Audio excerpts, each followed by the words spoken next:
السلام عليكم، الصلاة والسلام على رسول الله. حبايبي عاملين ايه؟ يا رب تكونوا بخير. لو اول مرة تسمعوني من اي فودة من قناتي كل يوم وصفة، ان شاء الله نقدم لكم كل يوم وصفة. وان شاء الله هنعمل النهاردة السوداني المقلي المملح في البيت مع بعض ان شاء الله، وهنعرف كل التفاصيل.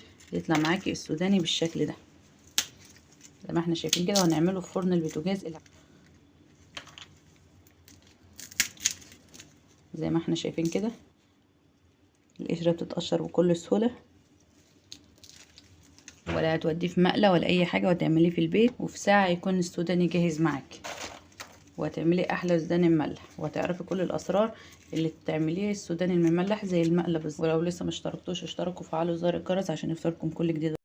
واحنا زي ما احنا شايفين معانا السوداني رصناه على صاج واسع او على صينيه او على اي حاجه عندك تكون واسعه، تكون مفردينه كده، ما نكونش مكومين جنب بعض زي ما احنا شايفين بالشكل ده. وهنحطه في الفرن على نار اقل نار عندك، هتحطيه على رف وسط وهتسيبيه، وكل 5 دقايق تقلبي، ونرجع مع بعض نشوف هنعمل ايه تاني.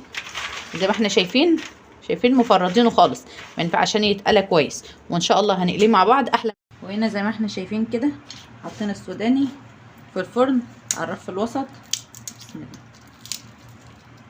وكده بعد ما سيبناه معانا حوالي ساعه، لانك انت بتهدي النار على اقل درجه حراره، ما تعليش عشان ما يتحرقش من فوق ومن قلبه لسه ما استواش.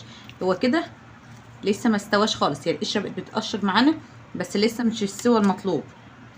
معانا كوبايه ميه وحاطين فيها معلقتين ملح مدوبينهم زي ما احنا شايفين. بسم الله. هرشهم على وش السوداني. بسم الله. وكده بعد ما سقينا السوداني الميه اللي حاطين فيها معلقتين ملح، وطبعا كميه الميه على حسب السوداني اللي عندك. يعني انا حاطه كوبايه ميه ضمت 2 كيلو، لو انت عامله كيلو يبقى نص كوبايه. برده ما تبالغيش في كميه الميه. ندخله تاني الفرن ونسيبه يقعد معانا برده حوالي ساعه كمان لحد ما تشرب الميه، ويبقى كده استوى معانا ان شاء الله. وهنرجع نشوفه مع زي ما احنا شايفين السوداني بقى جاهز معانا الميه، وبقى بالشكل ده زي ما احنا شايفين كده.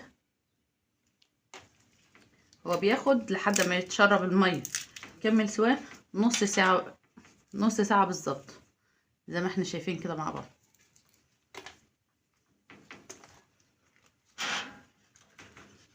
وكده خلاص السوداني بقى جاهز معانا.